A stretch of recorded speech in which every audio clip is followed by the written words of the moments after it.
Sirius once said, learning without reflecting is in vain, while reflecting without learning can be dangerous. You are here for us together to learn and reflect. And we thank you for being here. And we welcome you. We welcome you to the Sweet Institute.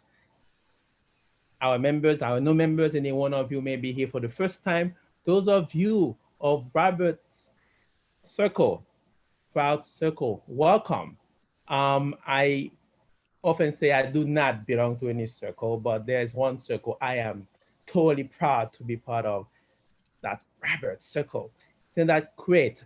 You will get ways to hear about how I have met Robert personally, but we would like to keep this into context for now and introduce ourselves right away. Karen is gonna do that for us, and then we're going to get started and see how we are going to enroll this three-part conversation together. Karen? Yes, welcome everyone. Welcome all of you. Welcome to the Sweet Institute. It's my pleasure to introduce Marta Shea and Dr. Marta Shea is a quadruple board certified psychiatrist.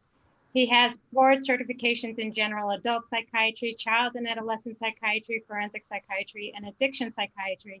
He is also a professor of psychiatry at Columbia University School of Medicine, and he's the CEO and one of the main facilitators for the Sweet Institute. It is also my pleasure to introduce Dr. Robert Holden.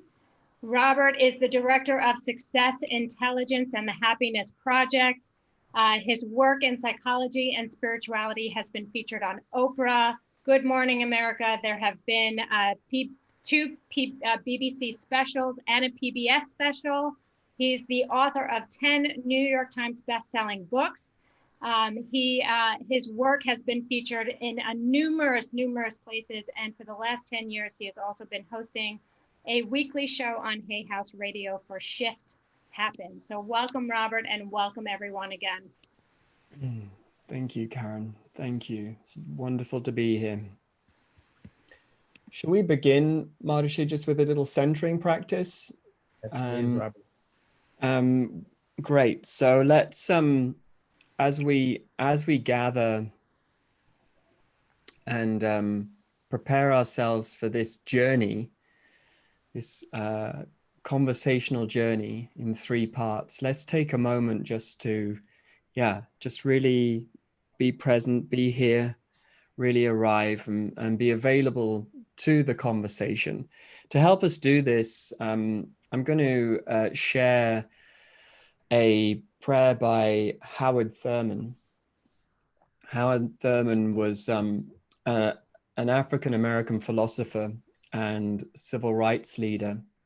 He was committed to spirituality and social transformation. Together with Alfred Fisk, he founded the first major interdenominational church in the United States. It's called the Church for the Fellowship of All Peoples, based in San Francisco. He's described as a social mystic and as a mystic activist. And he was also a spiritual mentor to Martin Luther King Jr. So this is his prayer, and it's a prayer on openness. So let's take a moment, let's take a deep breath. Lord, open unto me. Open unto me light for my darkness. Open unto me courage for my fear. Open unto me hope for my despair. Open unto me peace for my turmoil. Open unto me joy for my sorrow. Open unto me strength for my weakness. Open unto me wisdom for my confusion. Open unto me forgiveness for my sins. Open unto me love for my hates. Open unto me thyself for myself. Lord, Lord, open unto me. Amen.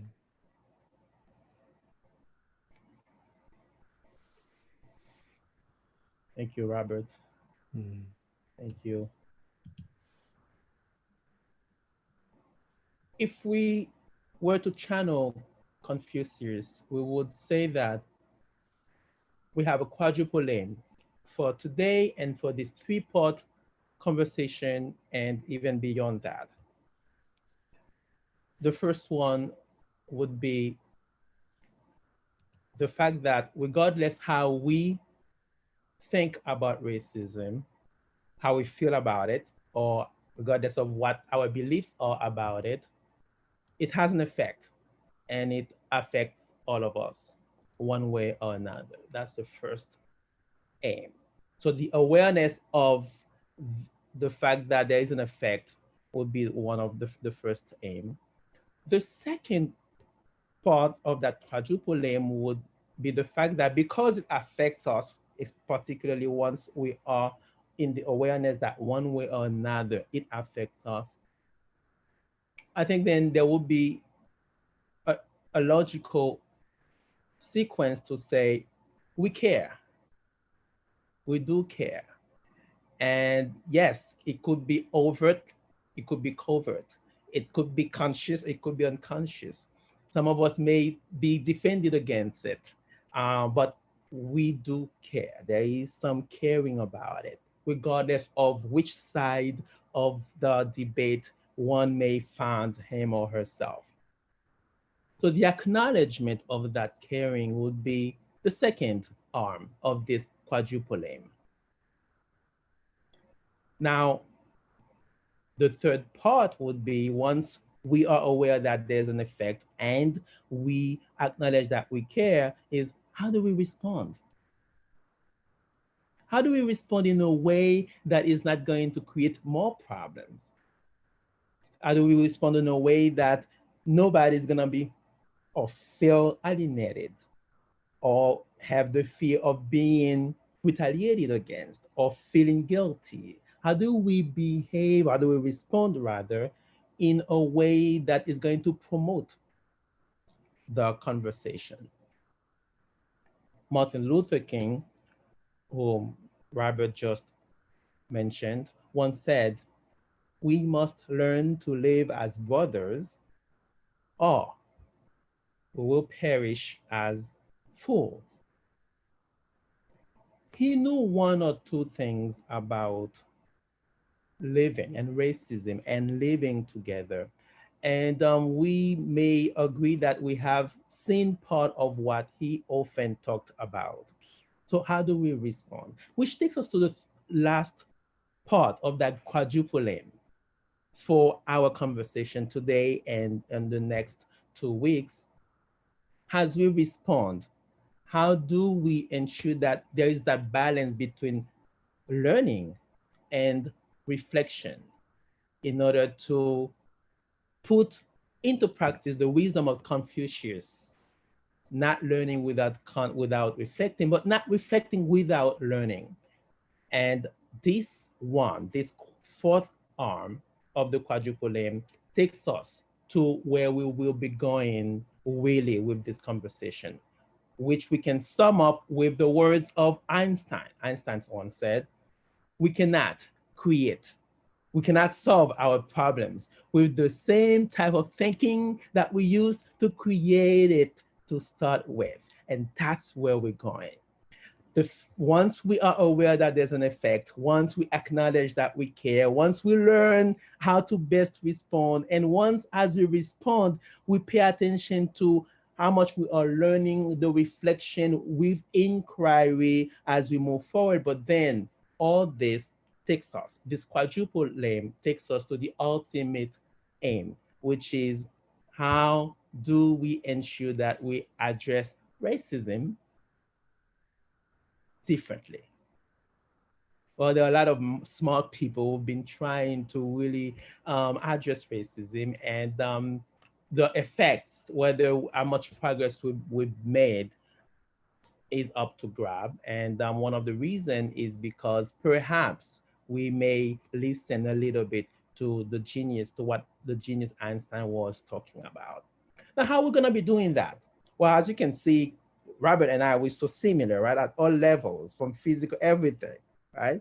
Well, this is the best part of that conversation, because you will see I have my style, and then Robert has his. And I mean, wow, how similar we are to do this. And so I am going to be asking questions, and I am going to be using the Socratic method that we use at the Sweet Institute. The reason for this is because part of that conversation is going to be around the collective learning. In SMP, which is a method that we actually created at the Sweet Institute, one of the principles is we know more than we think we know. However, that unconscious, there's some form of unconscious in competence that may need to be discovered through the Socratic method. But why we are talking about this? Because that, I think, may be the best way to get close to how Robert is going to lead us in his style. Often enough, it just speaks to itself. This is a very long-winded way to say this is our conversation. This quadruple aim with the ultimate aim will serve us, but we are not going to be able to get there unless we allow this to take place in ourselves through a discovery of things we actually, part of us, part of our mind, at least in our preconscious mind, we already know, but together we can put that forth and get to the point where we can definitely say, yes, we are ready to get to the place where we can talk about undoing racism. Robert?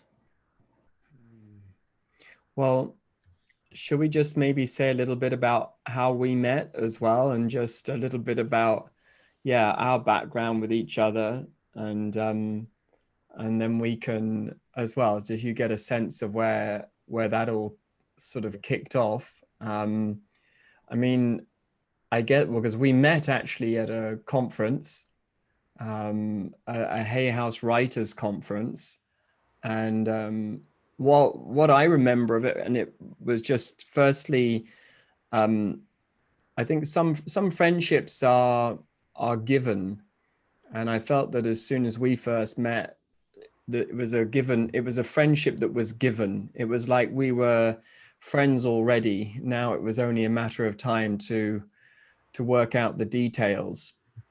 The Sufi poet Hafiz, there's a line in one of his poems. He says, "Your heart and my heart are very, very old friends." And I had that feeling about you, Marta Shea, that we were like old friends. And since then, we've had the opportunity to spend a lot of time together, to get to know each other. And I feel, lucky that you want to be my friend, because I certainly wanted to be your friend. So that was helpful. And then after that, I think through our conversations, you always teach me something. I always learn from you. I always get a new insight, a new thought, a new reflection on something, which I'm very grateful for. And so I sort of consider you in a way also like an ally in the sense of my spiritual growth, what I'm trying to do with my life. I think we share a similar vision as well for ourselves, our family, that we both raising families, and then also for the sort of the part we want to play in the world. And for those reasons, I thought this was just such a good idea that we should get involved in a conversation. I'll just say briefly that for me, I think of conversations as really the way we evolve. We evolve, I think, through conversation. And I think that's individually and collectively. You have to be brave enough and to dare to have the conversation that you need to have in your life? One of the questions I often ask myself is, what is the conversation I most need to be having in my life right now?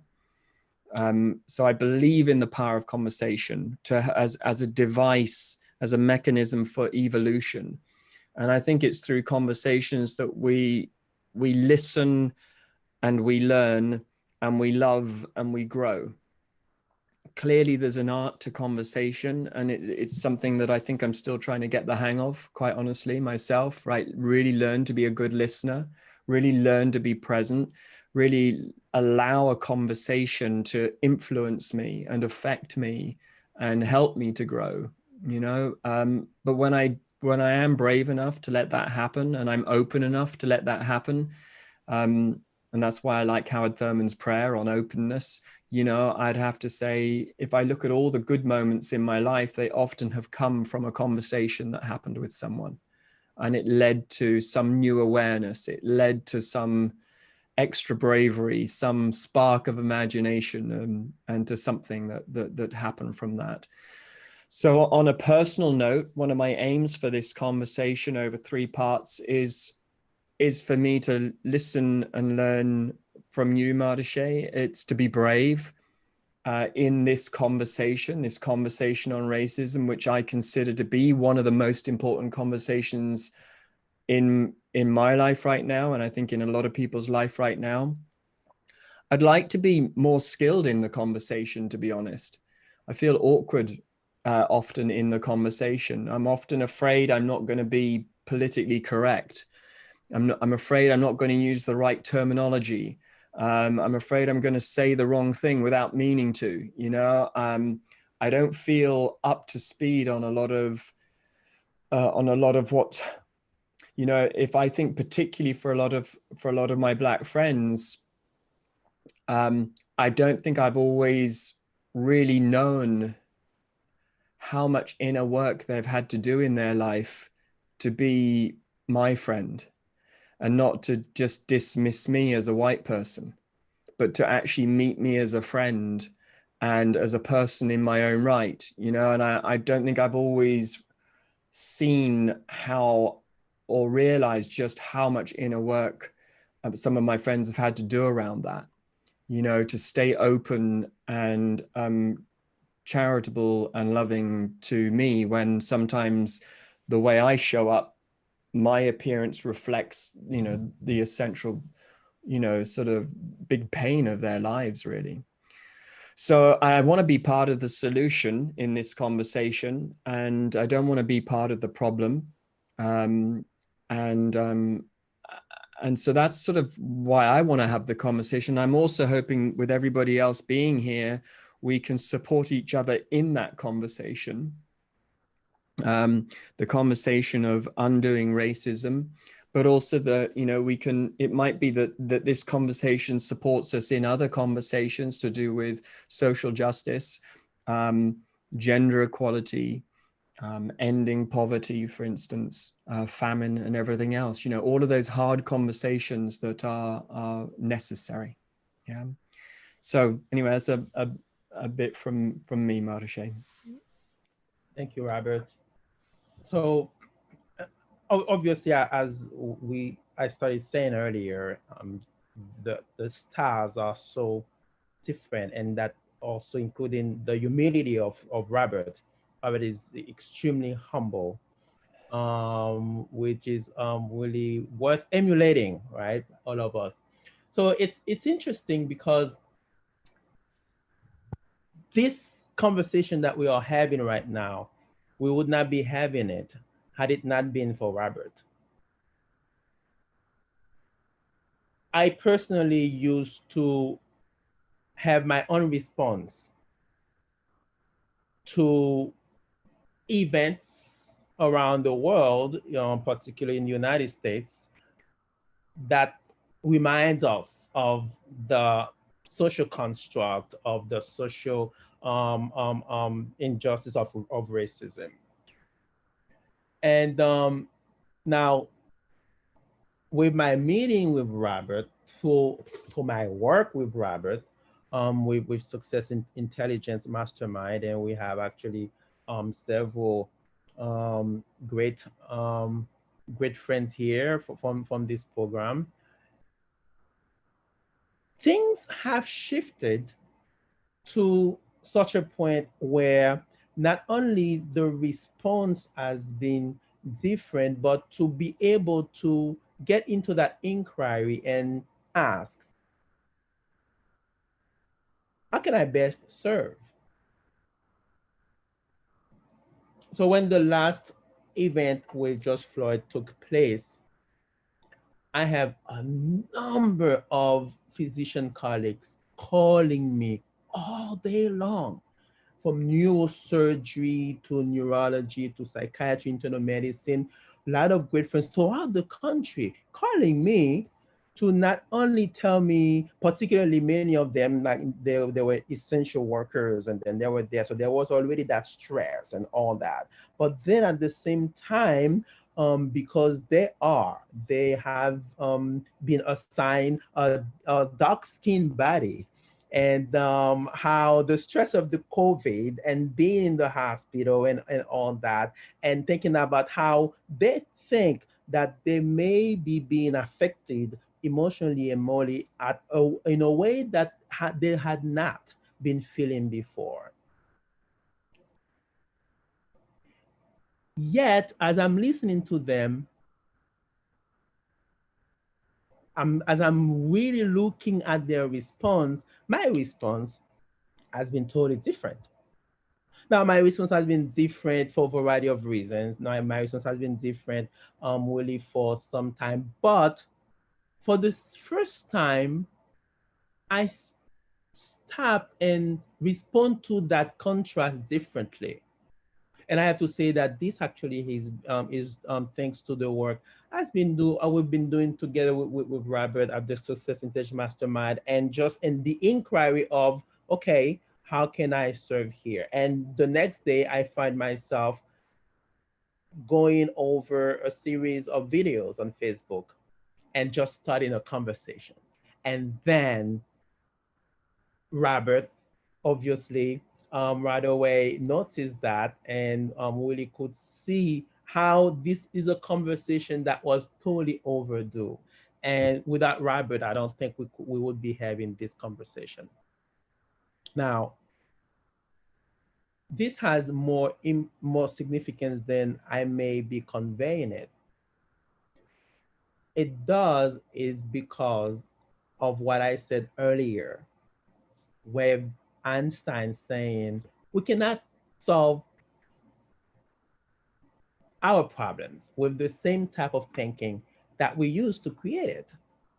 And I realized that this shift in thinking, this shift in mind, has been part of the contribution to us having this conversation, to me being able to even get into the space where the response could have been different, and then the ripple effect has been such. And I think it would be helpful, Robert, if we studied this as we are, with maybe that type of thinking that may start taking us there, but not because we hold that type of thinking, but it's because it's that type of thinking is right there for all of us, but it needs to be discovered and through a series of inquiry. Yes. And for that, then I think I would like to start by looking at something that academia knows about, the business people know about, but then how much of it is used to look at main issues like this, like racism, how much of that is used is actually not as much as it could be. So I would like to start talking, all of us, engage us in the conversation regarding the 5 steps of problem solving. The first 5 steps of problem solving. So Why? Marta Yes, Shea, if I may, just so please. I think that's a great place for us to start. And I also just wanted to give people just a brief shape of particularly this first hour and a half, just so people get a feeling of what to expect as well. Yes. So Thank that you. Absolutely, we're going to, we've called part one the great lie, and for reasons that will become obvious if they're not already. But yes, then what Marta Shea is going to do is take us through these 5 steps of problem solving to give us a sort of a framework for really addressing the origins of racism, the causes of racism, the problem of racism, if you like. We're then going to sort of look a little bit more at this idea of the great lie of racism. What does that really, really mean? And what is it that is, when we get under the skin of racism, what is the actual root cause of racism actually? What's happening here? Because if we can understand it, then maybe we can bring a new type of thinking to it. We're going to look a little bit at how it's been spread as well. So there's a bit of that, but there's also going to be the opportunity for us just to be able to reflect and talk together as well. So we really want you to know that, that there will be space for that. We're going to do a bit up front for sure, but we're very mindful that this is a conversation we want to do together. So I hope that gives you a little bit of the overview. There will be time for Q&A for sure. But yeah, let's kick off with these 5 steps of problem solving that you introduced me to, Marta Shea, and that I've found very helpful. Thank you, Robert. And you can see when you're too excited into getting into it, you forgot to tell people where you're going. Yes, we promise you there is some order within that whole chaos. um, Good. So for context, there is a whole science and also um, application of that science around problem solving. And it's very interesting how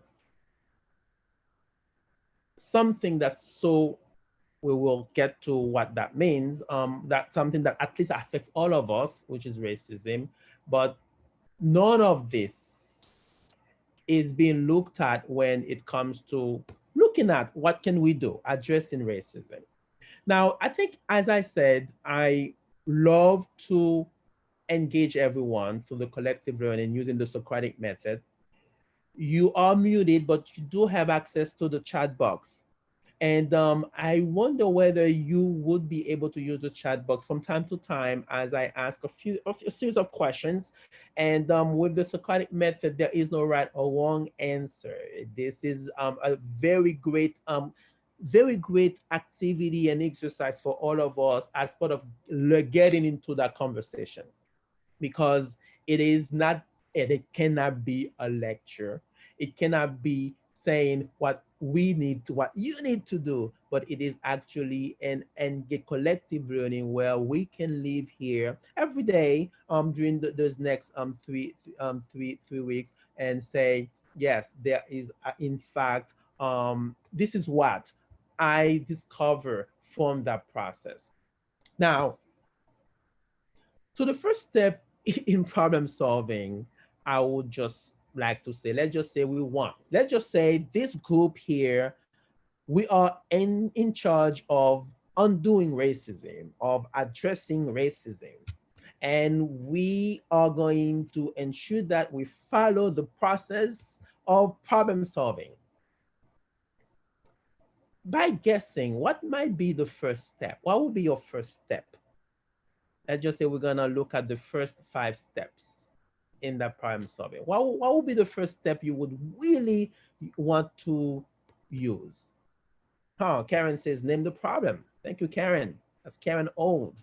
Was been with me as a success mastermind, intelligence mastermind. Really great friends. Hi, Karen. Carrie, identify the problem. So name the problem, identify the problem. So let's actually really look at, so Melanie said clarity on what the problem is, awareness on the problem, identify. So we have a lot of really great answers here. And in fact, we ought to identify the problem. And now the question is, what does identification of the problem mean? Caroline says, well, there's need to be an awareness, which is correctly, which is correct, and naming the problem, and which is now what we are going to do right now. Let's start with that first step. The first step is identify the problem, but then identifying the problem, what does that really mean? Well, name the problem. The first step to knowledge is naming. It's true. But naming the problem, when we say racism, what is racism? Not racism as a problem. We're not defining the problem. We're defining the name, the term itself, racism. What comes to mind to us when we hear racism? What does that even mean, everybody? What is racism? Right? Karen says separation. Because it's very interesting. Many of you may know that racism did not make it to the dictionary, the term racism, until not long ago. Many people may not know that. And it's very interesting. Now we have race, and even talking about race, what does that mean? What did race mean? So if we have the name, the second step to knowledge is defining it. Now, what actually was race? What was race? What was race defined as? Right? So, like Amy said, it's a construct, and race used to be used. Race is a social construct. In other words, that I just make up a word, like a word to serve us, a social construct that we used to use to denote a group of individuals that speak a specific language. That's what it used to be. And then it evolved to a group of individuals that speak, that actually belong to a different specific nationality. And obviously, now we know that with time, race becomes a definition that is a separation of individuals based on physical features. And then from that, comes a sense of a construct of superiority. And we're not going to be talking too much about this now because that belongs to a different section.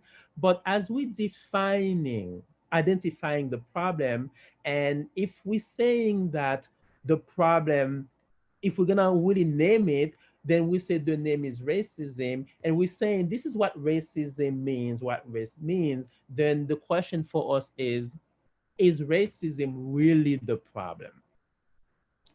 That's a question we're going to have to answer very soon, but not now. Let's move on to the second step so that we can make more sense of where we're going.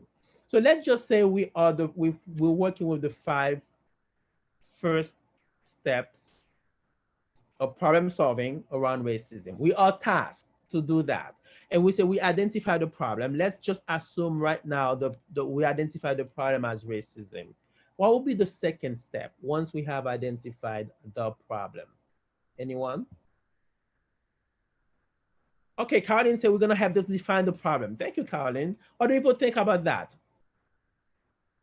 Defining it? Anybody else? Okay, let's define it. And I'm curious to hear what your definition of the problem is. And many of you have already mentioned. I'm gonna read some of them. Ivy says,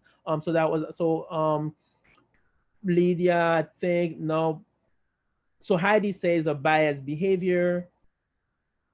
Melanie says a sense of better than, less than. Separation, Amy says. How would we define that problem of racism? What comes to mind? What does that evoke for you? Prejudgment, Ivy says. Belief we are different, Caroline says. And that's the problem with social construct, right? With social construct, we throw things at the construct, and if we were to take a step back to just using the Socratic method and then say look into that a little bit closer, we realize that none of it holds any water, right? Sense of inferiority versus superiority. So defining racism, if this is the problem, it's obvious that we're going to have to get back to that step, just like we're gonna get back to step number one. But let's go just go on with our overview. What would be the third step? So let's say we identify the problem, we define it. Now, what will be the third step, everyone? Once we have identified and defined it.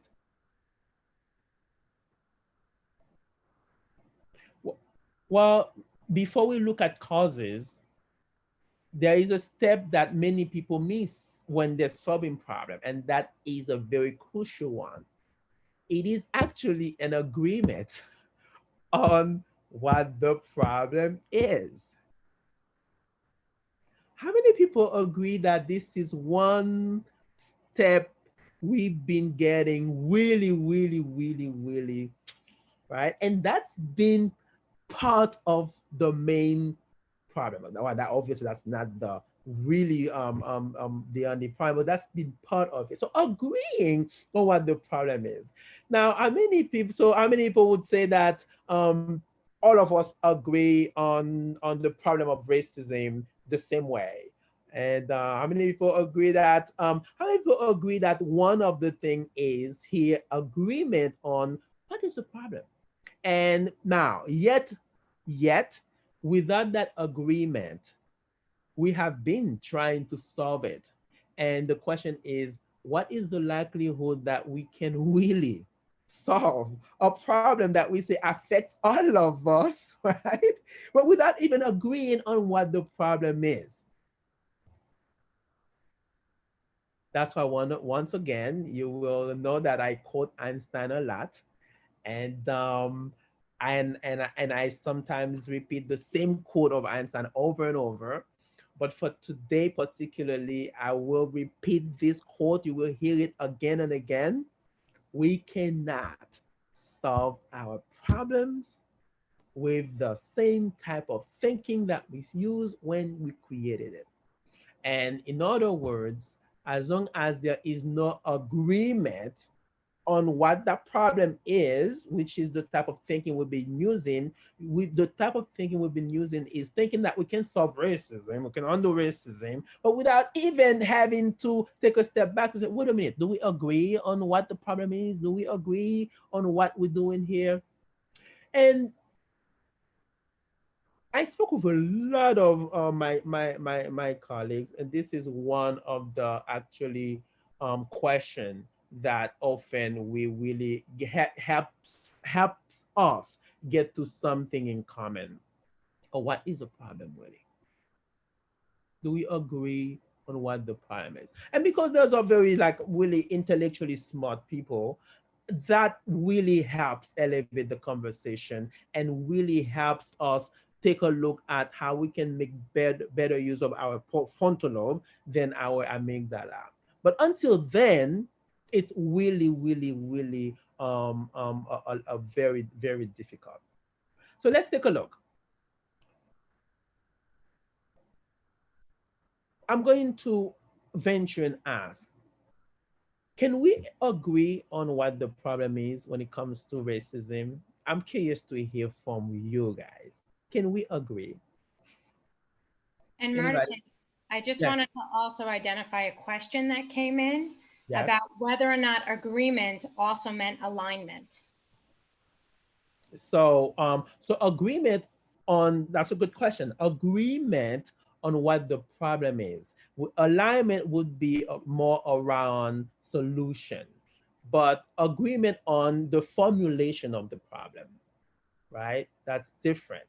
What you seek alignment when you talking about solution, which happen to be steps in the problem solving process, but not one of the five steps. Did you have a question, Nancy? No. Okay, good. Got it. Got it. Now, question for everyone. Can we agree on the problem of racism? What do you think? Use your just guess. Tell me. Say, give me a yes or no. Can we agree? Daniel says no. Mercy says no. Thank you so much. Monique says no. Thank you for that. And Elizabeth says no. Anna says no. Emmanuel says no. Yeah, Ivy says not always. Lourdes says no, right? No, there are quite a few perspectives, says Carrie, on what the problem is with racism. Not everyone sees it as a problem, especially if someone is benefiting. Everyone has their own interpretation. So says Amy and says Leanne. Now, I think all of us here are dotted with some form of intelligence. We would agree that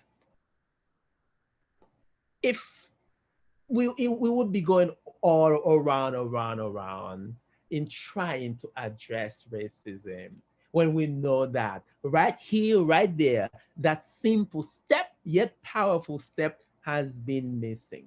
Agreement on the problem. Now, but there's also some wisdom in here. What does it tell us that we cannot agree on the problem of racism? We're only raising the question now because you will be seeing it later today or next week or the week after. What that means. Why is that?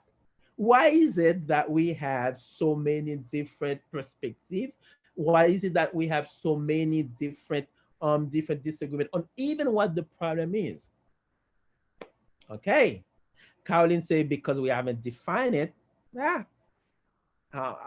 Definitely what do people think about that? That's a really great one.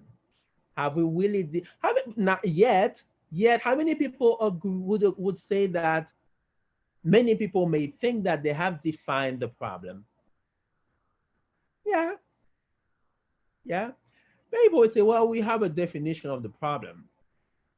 And Lydia says, because we made it up. So, right? So in other words, now if it's made up, so Lydia says, if it's made up, if it's a construct, then yes, indeed. Then it makes a lot of sense that it's really so hard to define and to agree upon it, right? Now, let's move on to the fourth step. It is clear that we will have to get back to all those steps, but we need some. Remember, Confucius says, learning without reflecting is in vain, but reflecting without learning is also dangerous. So we need to wait. Let's move on and then we get back. Let's just assume that we get to the point where now we have agreed on the problem. Okay, we have passed that bar. Yay, we have agreed on what the problem is. What would be step number 4 as part of our problem solving mechanism to undo racism together? What would be step 4? Ellen says intent to change. But before we change, Melanie says brainstorming on solution. It's a fact that before we change, we would need to brainstorm on solution. But then before we even brainstorm on solution, what would we need to do? What would need to happen? We need to identify the issues. In what way? And Elizabeth is getting us closer. Why does the problem exist? Carrie is getting us closer, right? See what's currently not working, gather information. So indeed, step 4 would be the great illustration of another quote of Einstein. Here's what he says. I said I was gonna quote him a lot, right? I'm a fan.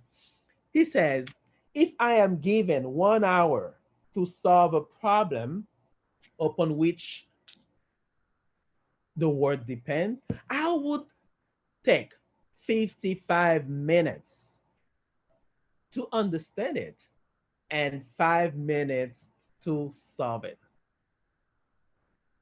I'm going to repeat that because this is more profound than it may sound. I'm given 60 minutes to solve a problem. I'm going to take 55 minutes to understand the problem and 5 minutes to solve it. How many people agree that this is exactly what's been done with racism? Yeah, we try to understand racism.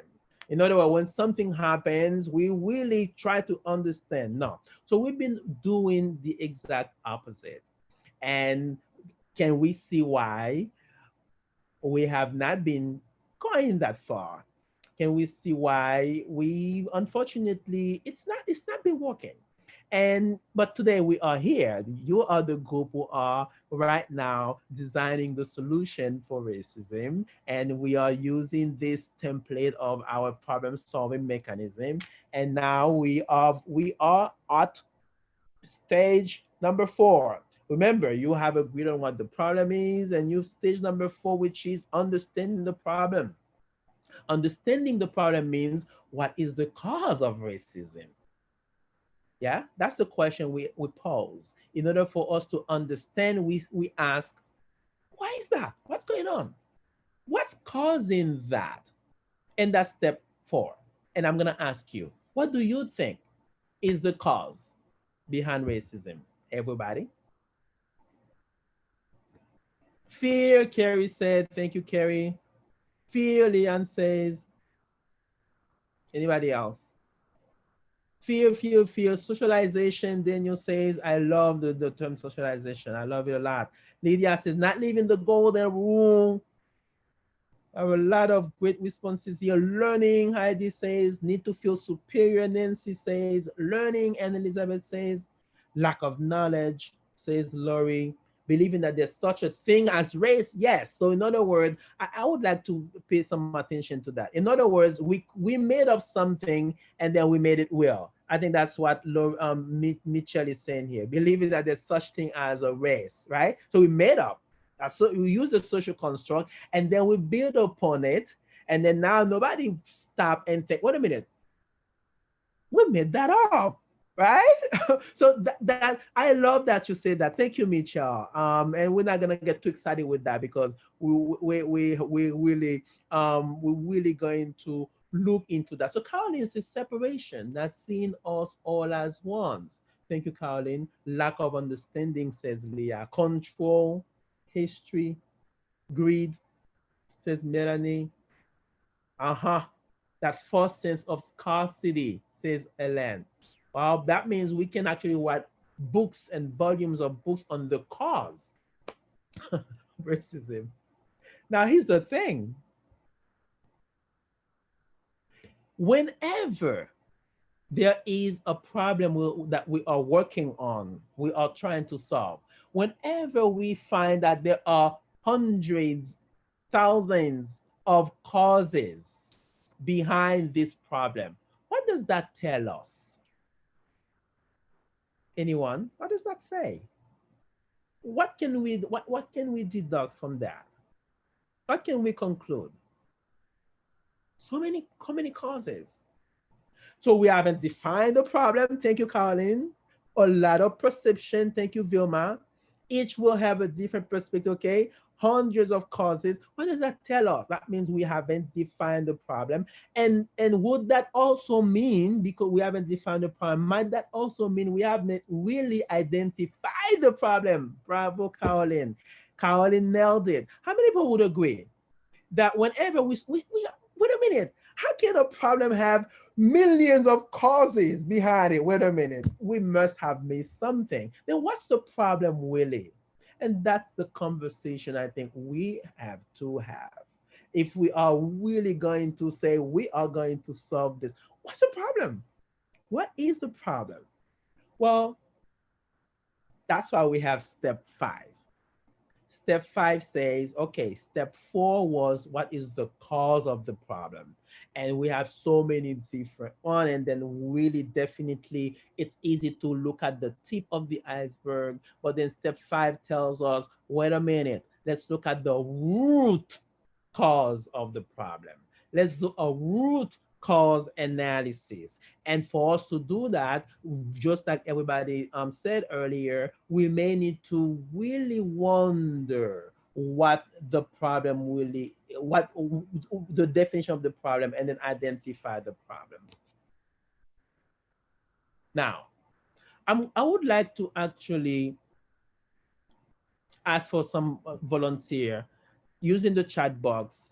I'm going to explain what I'm gonna do, and then I would see who would like to really help us along. What I would like to do is a powerful rule when it comes to doing what we call a root cause analysis. We call it the rule of 9. What is the rule of nine? The rule of nine dictates if I'm trying to solve a problem so serious with so many effects, like racism, and I'm looking at doing a root cause analysis, when I ask myself what is the cause, I don't stop there. I don't remain satisfied. Rather, I ask another question, another why, or another question that asks me about the cause behind that answer. And then when I get to the answer to the second question, I ask a third question. I go back and back and back, maybe about 9 times, and I do that really with as many causes as we may have identified in order to really see whether there's a thread, there's a common thread. And that's actually indeed how we can say for sure, hey, oh, I think we may have identified the wrong problem, or I think we may have I, um, defined the problem not in the best way, or maybe I think now this is the problem. We can start really over. Now, we would like to really take a few minutes to see how we can illustrate that. And I'm gonna ask the question, and whoever answers, I'm gonna choose one of the responses and then play along with them. So I'm gonna ask again, and even if you already answered that, you can answer the same. You can give the same answer. What do you think is the cause of racism? That's the question. And whoever answers, I will just ask the next question. And then by the way, everybody else can chime in as I try to illustrate the rule of nine. What do you think is the cause of racism? Caroline says, our belief that we are separate and different. Thank you, Caroline. I'm going to therefore to illustrate the rule of nine. Caroline and everybody else, why do we believe that we are separate and different? Why do we believe that we are separate and different? Anybody else? Oh, while you're waiting, while we're waiting, so let me actually take another question because that may be a very hard one, right? Oh, we've been told. Okay, so Caroline responded. I like that. Thank you. Caroline said because we've been told, and then the question is, why is it that we've been told that we are separate and different? Why? And everybody can chime in. Why is it that we've been told that we are separate and different? And while waiting, and this is, and you see, if you think this is hard, then it explains why we have not been. It's easier to just let aside what it takes for us to address a serious issue, and but just do things the way it's been done, yet expect a different result. But if we are serious, if we really say we want to go ahead and help address racism or under racism, we ought to go through those uncomfortable conversations, uncomfortable zones where we are willing to challenge ourselves, to inquire, to reflect on what we are learning, on what we are doing. Let me say here. So did I get an answer from you, Colin? Oh, we've lost connection with ourselves. And why have we lost connection with ourselves, Caroline? Why have we lost connection with ourselves? Now, so obviously, this was to start illustrating how we actually go. Each time we got an answer, ask the next why. And going down, as by the time we get to 9 times, the rule of nine, we will realize that, oh, maybe that was not the problem.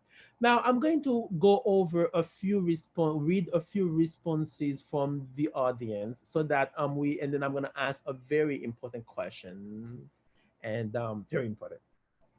So Caroline said, we're humans with an ego. Mitchell says, we invented an ego in order to survive as little things. Thank you. ID says, power and control. Carrie says, because our physical bodies indicate we are separate, it seems easy to buy into. That's a very good one, right? Our physical bodies indicate we're separate. Now, it's a very good one. And then as a physician, who've worked with cadavers and who've learned the body, I would say, wait a minute, my heart is here, right? My liver is here, my pancreas is here, right. Wait a minute, this is my forearm.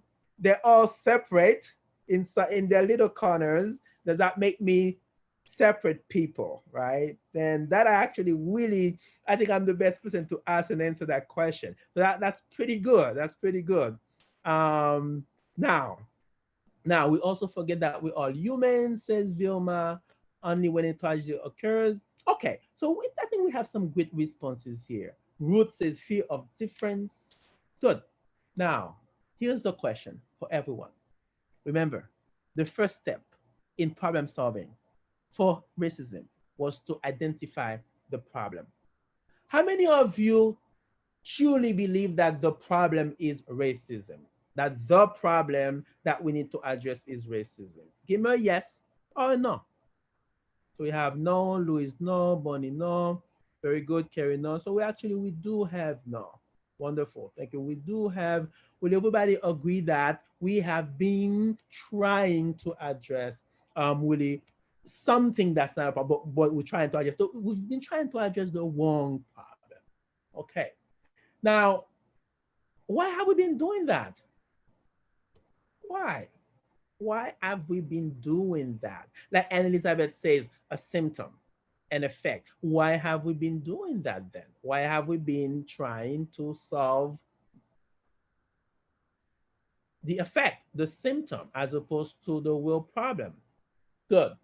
Well, Robert, I think I can say that we may have arrived where I think I have no more wisdom to share. Just kidding. But really, I think it's we would like to hear from you now. You need to help me. You're the success intelligence man. Please help. Thank you, everybody. Robert. Cool, great. All right, thank you. Well, just really listening in there and just observing what we were doing just reminded me of, you know, in our training that we would have both been about in psychology, we were encouraged to look and look again, and to really be able to see once again as openly as possible, you know, really with open eyes, fresh eyes. And in particular, you know, I remember the most intriguing thing in my training was recognizing that the problem isn't always the problem. You know, the problem is a presenting problem.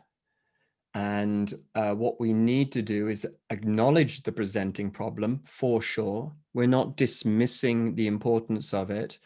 But if it is a problem to be solved, we need to know that this problem, which looks like the cause of discomfort or suffering, is actually the effect of a greater cause, of another cause. And that's why we get into this habit in our training, I think, to always be willing to look and then look again and see and look twice at least, and maybe even 9 times as you've just taken us through there, just to get a feeling for things.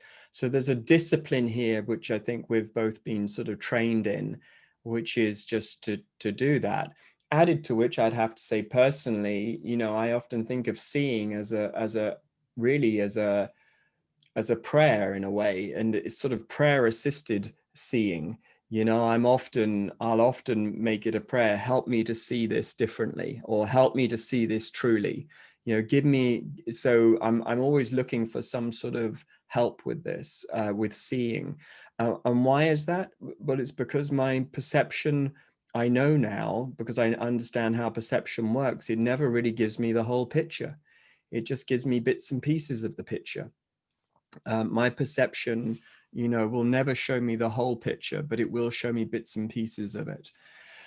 So to your point, I mean, you know, we're looking here. I got to just emphasize again how much I I love this question from or this comment from Einstein that you've given us. If I had an hour to solve a problem, I'd spend 55 minutes thinking about the problem and 5 minutes thinking about solutions. I feel that right here is the great challenge of the day.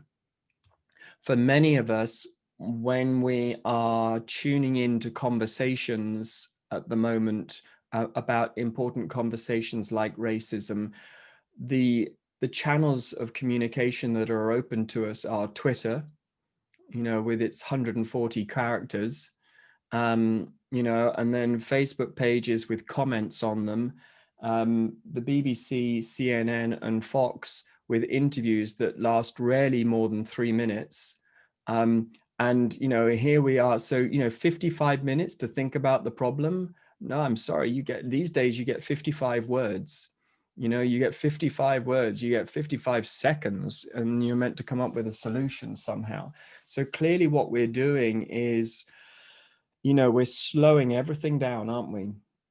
Really slowing it down. And I think it takes a discipline to think slowly, and to do what we're doing, but it is so important. Otherwise, we will just be treating effects.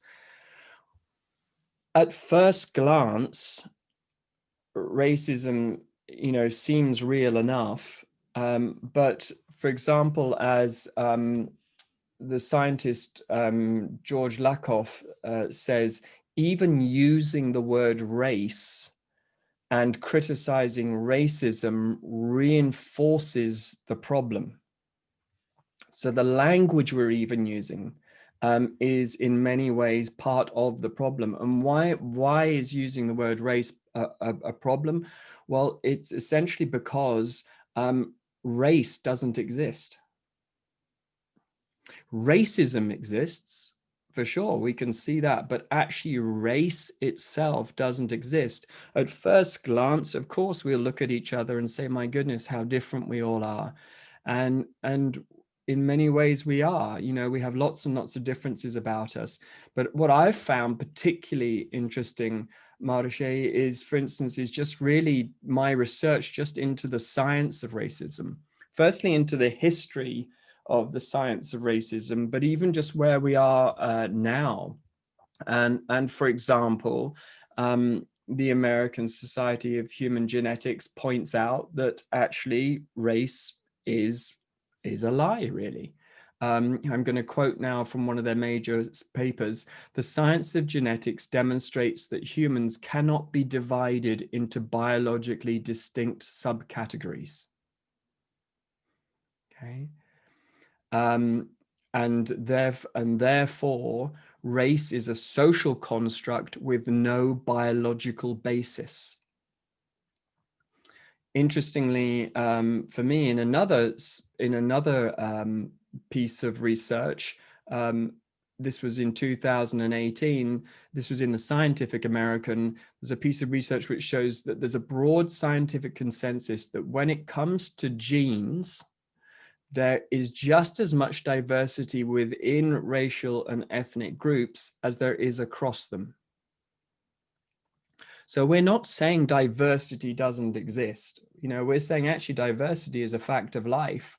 If there wasn't such a thing as diversity, we wouldn't be able to use our fingerprint to order a song on iTunes, or to be able to download the movie we're going to watch tonight.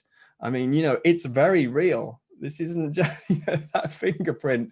We do business with this now. I mean, it's very, very real that there's diversity, but it's clearly a mistake to say that we can divide the human well, here's the thing: the human race. We are one race, but we're not many. It's just not there. That is a trick of perception. So, just to say, yes, we then do have to get into what's really going on here. If racism is a presenting problem and it isn't the real problem, what's really going on there? And one suggestion here would be that actually, is it the presenting problem? Well, let's see. But one of the problems certainly is this sense of separateness, what Albert Einstein called the optical delusion. Okay, this sense that we are all of us separate from one another somehow. And this sense that we are separate from one another somehow does seem to be the great problem. Martin Luther King, in preparation for our conversations, one of the books I've been reading is this one. You can see that. And if I'm rereading this isn't the first time I've read this book. It's a book, it's called Where Do We Go From Here? Chaos or Community by Martin Luther King. I read this a few years ago now, but I've read it again, as I say, in preparation for our conversations. This book I found to be exceptionally moving, because right at the point when Martin Luther King, had a month's work to do every day, a year's work to do every day, he took himself away to Jamaica for 4 weeks to write this book. And what he gave us was essentially his parting letter, because this was essentially what he wrote before he was assassinated. But this is his parting letter to humanity. And he's asking the question, where do we go from here, chaos or community?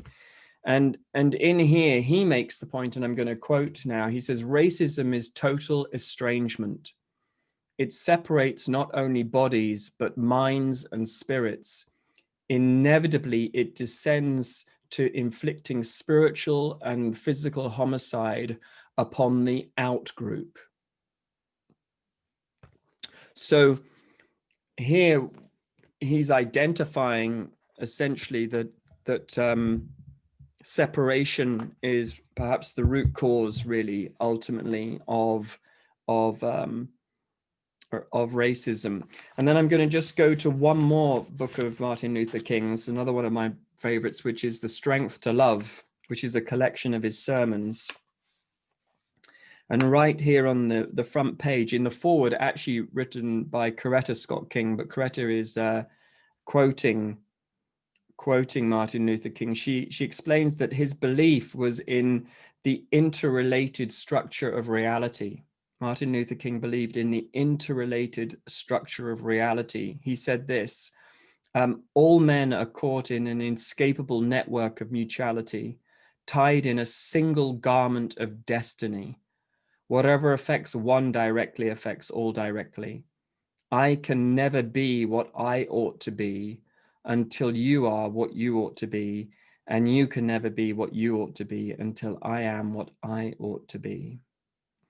So this interrelated structure of reality is something that Albert Einstein agrees with, and indeed the science of the day agrees with. Not by the way that the science of the day is particularly taught in education yet.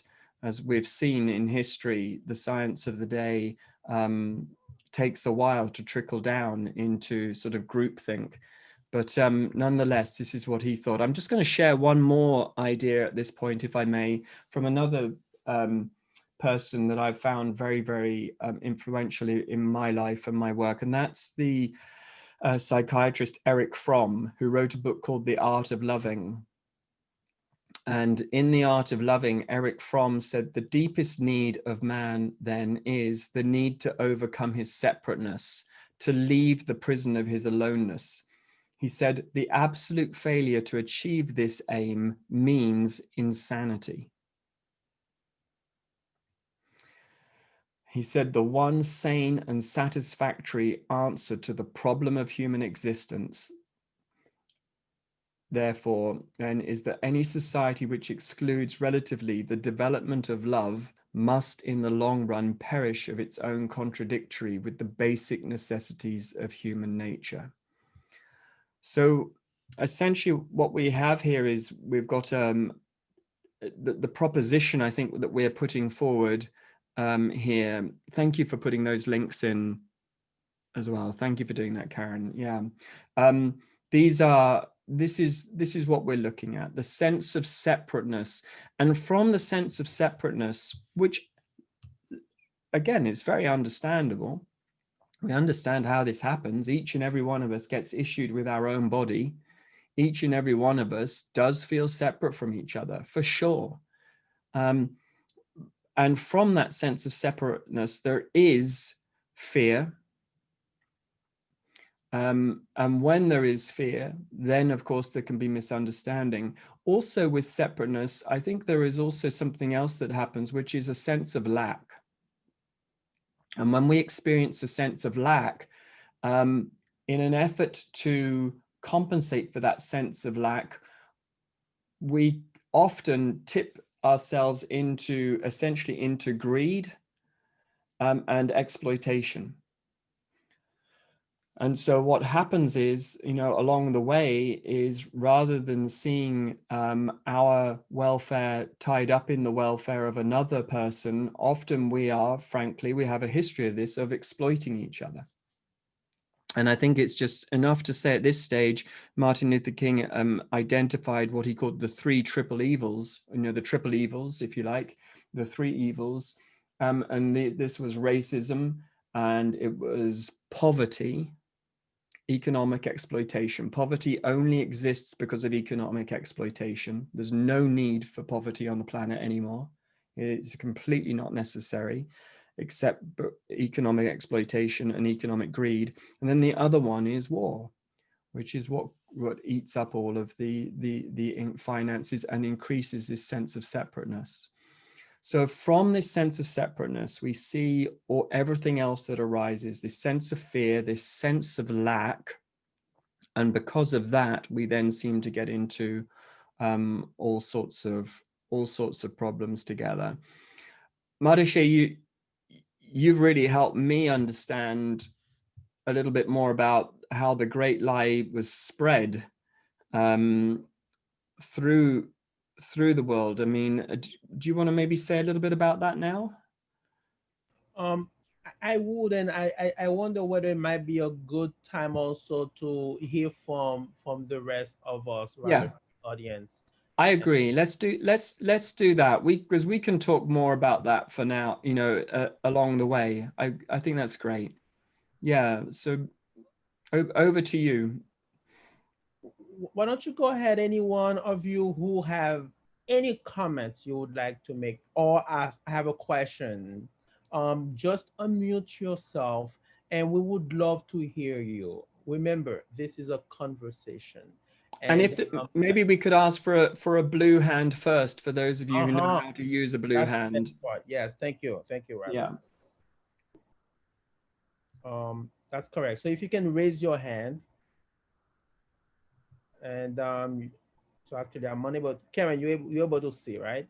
Whoever raises their hand, and then you can say who goes first.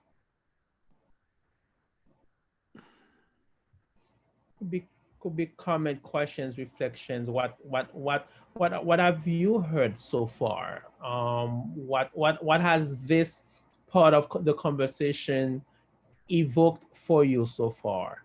And what types of associations come to mind and all that? Karen? So we have Karen, and I'm going to unmute her. Oh, she unmuted. Okay, so Karen, go ahead. Hi, Karen. Hello. I just wanted to share, I have one particular relative that I have just very racist, very just, separate. He's got a lot of thems, that he talks about. And what you were mentioning, Robert, before about the sense of lack, I really feel that with him. And that greed and exploitation really, I mean, I just was like, my eyes opened when you said that, because that's where he's coming from. It's like, I need more. It's that more mentality.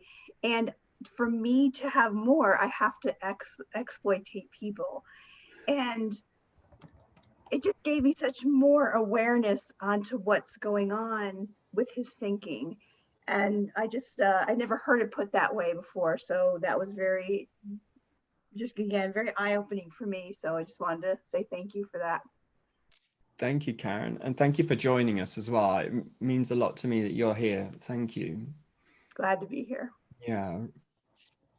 So we also have a comment from Carla. So Carla, I'm going to unmute you. Oops. Yep, there you go. Great.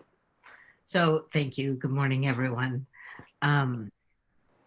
This may not be very well articulated, but one of the personal experiences that I have had, and I'm a physician also, so have a really interesting perspective about the separation of body and all of that stuff. But but one of the experiences that I've had is to begin the excavation of uninspected beliefs that reside inside of me. That I really wasn't very interested in seeing because it was hard for me to look at. And the thing that's come forward for me is how dangerous it feels to me. And I have, by the way, my primary relationship is with a Black man from the South for 25 years. So that's embedded in my daily life. And still had the opportunity to discover things that I had no idea lived inside of me. But one of the things that I'm noticing is how dangerous it feels to me to leave my circle of tents, to leave the tribe of my beliefs, where those beliefs were formed, and how much a sense of belonging somewhere seems to hold me in place. And so I'm not really sure why I'm offering this, except it's so present for me, how I have hung on to a tribe that doesn't necessarily believe like I believe for the sake of safety, or it felt like psychological safety to me. So I'm just offering that and welcome any kind of insight that might come forward.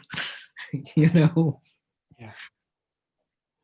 Carla, I just want to say thank you so much for raising that point. And as you say it, my whole body just hums with with my own empathy around that.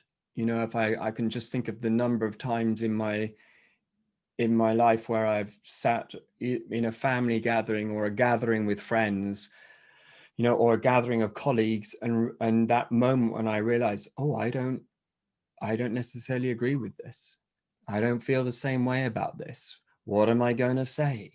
And normally the first voice says, don't say a thing. Do you know what I mean? Like self-preservation, don't say a word, and often I haven't, and often I haven't, not at first. I've had to really go away and really get a feel for things, and partly I think as well, Hala, for me, it's been about just getting, the sense of almost like remembering what my source of love is.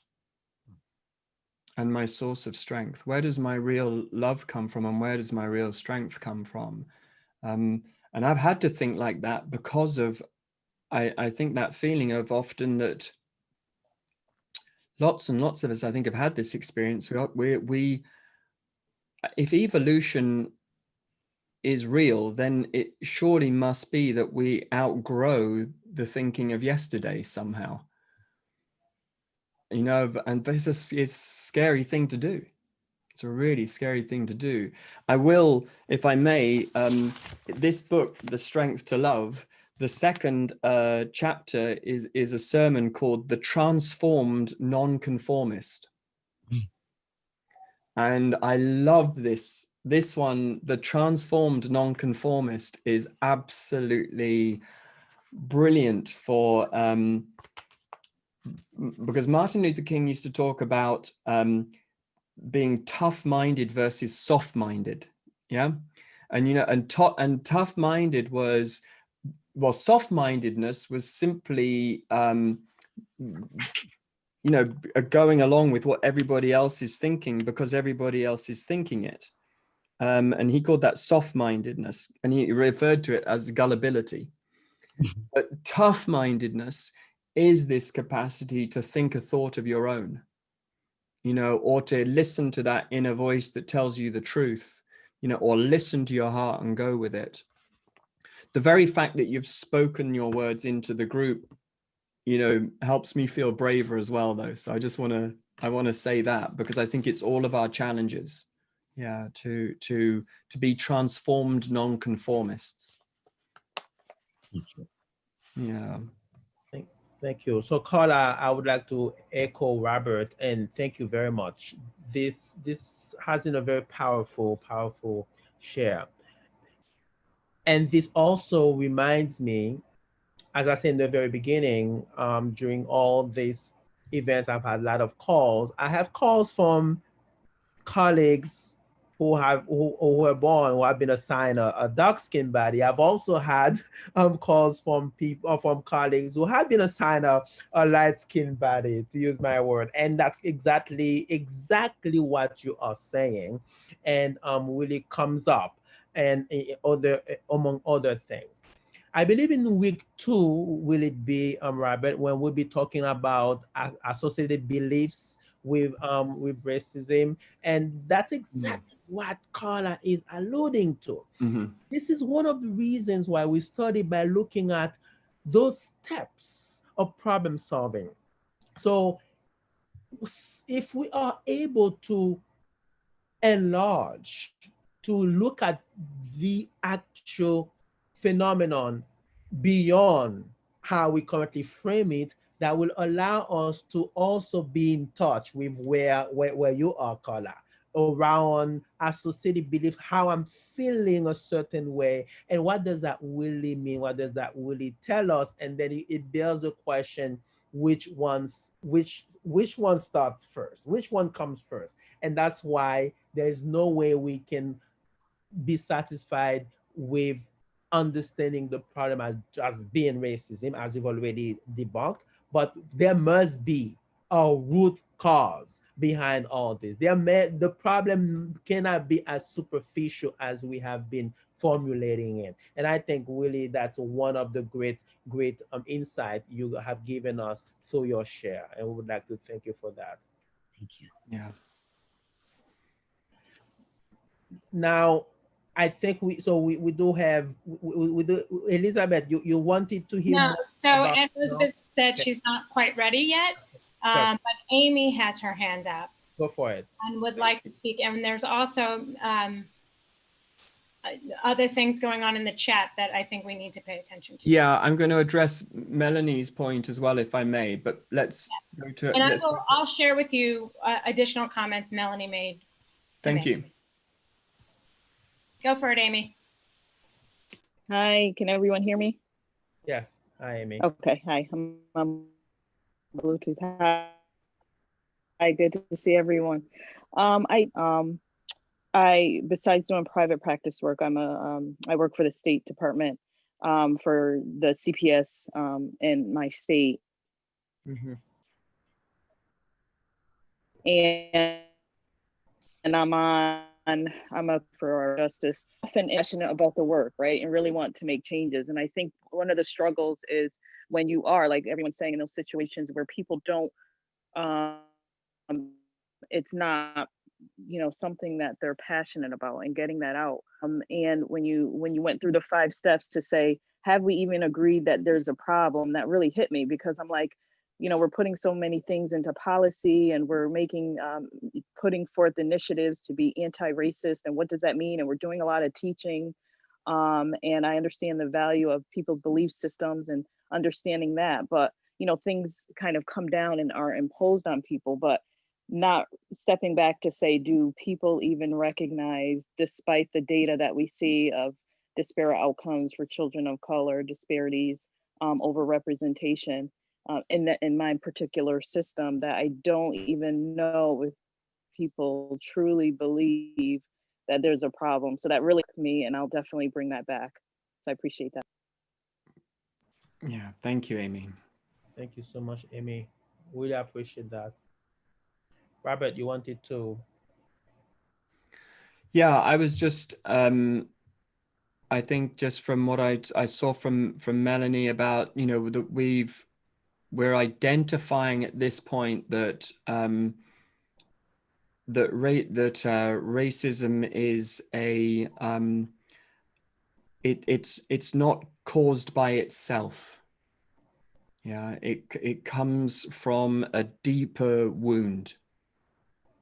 So the wound of racism comes from a deeper wound. And because we want to be able to address that wound, we're looking to see where it could have come from. And so what we've done is we've been looking, and historically you can look at this in every single plot of land anywhere on the planet. And you will find that there's always this sense that we're different from each other somehow, and that we're separate from each other somehow. And this sense of separateness, we're saying fundamentally is an optical delusion. And I think, Melanie, if I've got it right, the point is here is that we've got to just make sure that we then don't say, so therefore everything's all right. That we don't do a spiritual bypass on this, and then we just sort of fundamentally just soothe ourselves with a spiritual principle, whilst in the meantime the house is on fire. You know, so and I think that's a very valid point. You know, we're not going to use our spirituality here to trance out on this and to say, well, everything's all right. Really, we're not going to. That's not the approach we're going to take. But we're starting with a spiritual principle, which is that the oneness is what's real, and the sense of separateness is what leads to fear, to lack, to judgment, to prejudice, to exploitation, and on it goes, into apartheid and to segregation, and then into slums and ghettos and economic deprivation, you know, and the effect that then has on our mind and our spirit and everything else. So we're sort of starting there. I think also by identifying the problem in this way, what we can see is that nothing less than the total participation of the human race is going to work. So in a sense, you know, I think, Melanie, I hopefully what we're doing here is we're saying that each and every one of us is called to participate in this conversation, and to be able to look how in our own ways we separate ourselves out from each other. Yeah. And to see if we can come back to some sense of oneness and to a bigger love, to what Martin Luther King called the beloved community, essentially. Yeah. So, but I think it's really good that you mention it here at this point, that you know, that when we've got to be careful if we're going to introduce the spiritual setting for this, that we then don't use spirituality to avoid the problem, but we really use it to be able to help us to be strong and powerful and to participate fully with this problem. Robert, thank you for addressing Melanie. Now, just on that same perspective, I would say more or less the same underside of science.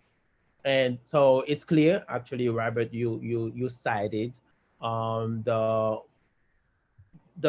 studies, the science about who we are. We know that really the theory that is now ruling science is exactly monogenism. It's just one human race. It's actually the out of Africa theory, in terms of where started all one place. So I don't think so. Science is clear on that, but at the same time, as you're saying, the same way as you were talking to Melanie around going out of whatever perspective, whatever frames you're using, we can say the same thing for about science in terms of the application. It doesn't matter how much science we have, we are able to have the iPhone because it got applied. So application, that's what will give us the technology that will help us see the great, really the great benefits of science. And I do think that's something we need we're gonna move forward on. And that's exactly why we started with part of the quadruple aim. Number one, there is an awareness of the effects of this phenomenon. There are some effects, and those are not effects that we can either deny or close our eyes to, because it affects us all. Those are universal effects. And because of that, the second aim, we said, then we acknowledge that we care. Now, how so many times again, when there is something going on and we feel hopeless and helpless, we tend to become defended against our caring. So and then we actually we take a behavior or stance that is directly or not directly, rather opposite to what we would like to do. That's the reason why, again, the third aim takes us to how do we respond? But then, for us to respond, we need to really understand. Again, quoting Einstein, we need to really understand what the problem is. And everybody so far has agreed that we have been trying to solve the symptoms. So it's like you go to the doctor and you have fever and cough. Yeah, so all we give you is Tylenol, and when what's going on is a pneumonia. Well, that would be lawyer in the United States, right? That would be lawsuit, for example. Well, we do the same thing over and over, and then we expecting a different result. So the thing is, while we can ask, can we close our eyes? Well, that's a question we continue to ask, as opposed to asking the question, how can we finally start addressing the phenomenon, the problem, really differently, based on what we now know, based on the understanding of what the problem is. Otherwise, what does it mean to continue to throw the efforts to where the problem is not? And I think that's exactly where we're going, and we're going forward, and that may be very, very important for us to frame that. Thank you, Marta Shea. I'm really conscious of our time, and but I hope we at this point can just to what we've tried to do at the moment is just to, in the spirit of openness, really say, look, if we really do mean it, that we really want to address this issue, it mustn't just be a sort of a short-term reaction. We can't just do this. We can't just do this work from fear. We can't just do this work from guilt. We can't just do this work from shame. We have to think deeply. We have to apply ourselves fully.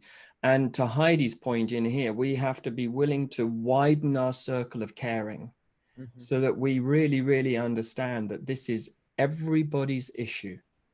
Nobody's left out of this. Okay, no one is left out of this. This is, racism has been described as humanity's greatest failure. Okay, if we are to be fully human and realize our full humanity, we can't do this to each other. We just can't. So it has to stop. So I know we wanted to just offer this, it's tantalizing. I wish this was, like with box sets, on these days, TV shows, you can watch the whole box set in one go now. So you don't have to worry, you get to the sort of like the end of it, like just like that. We have to wait a whole week before we meet up again. It's like, it never, this is how it used to be with your favorite TV shows. You have to wait a whole week. Now, so we've got to wait a whole week. But in the meantime, I think we want everybody to be thinking about the what is the real problem here? But also from a solution brainstorming point of view, what is, bearing in mind, this is what I perceive the problem to be, what is the difference I am called to make? Is that fair, Marta Shea? Is there anything else you'd like to leave us with? I mean, this is exactly where we have to go, and you nailed it. Which is actually the next step in the problem solving process is brainstorming solutions. Absolutely, solution brainstorming. This is correct. Go ahead, Robert. Yeah, I think that's great. I wonder if what we could do, because I've also seen that there's some comments here about could we have the quotes and and things like that. I wonder if we could maybe put together something like a little a little letter to everybody that we could get out to you quite soon, with some of the quotes, with some of the also some of the links to some of our favorite articles, and we can also just really as well just encourage you with that thinking between now and the next time we meet, of some of the thoughts that we've been playing with today. Let's do that. Let's do that. And the invitation again, to make sure that everybody heard that the next step is solution brainstorming. Now that we have talked about identifying the problem, defining it, agreeing upon it, and we've all agreed that we have been misidentifying, misdefining. So now let's come up with, where do we go from there? What is the solution to where we are right now? It will be part of the inquiry. And we thank you for that. Yeah. Thank you, everybody, for being with us for part 1. Yes. So we look forward to having you next week, same time. And we look forward to having your great thoughts and your great shares. And we promise you, we are going to continue to engage in that conversation and then make sure that something comes out of it, because we are what it takes, just like Martin Luther King said. Thank you again. Take care, everyone. We'll see you soon. And thank you for hosting, Karen.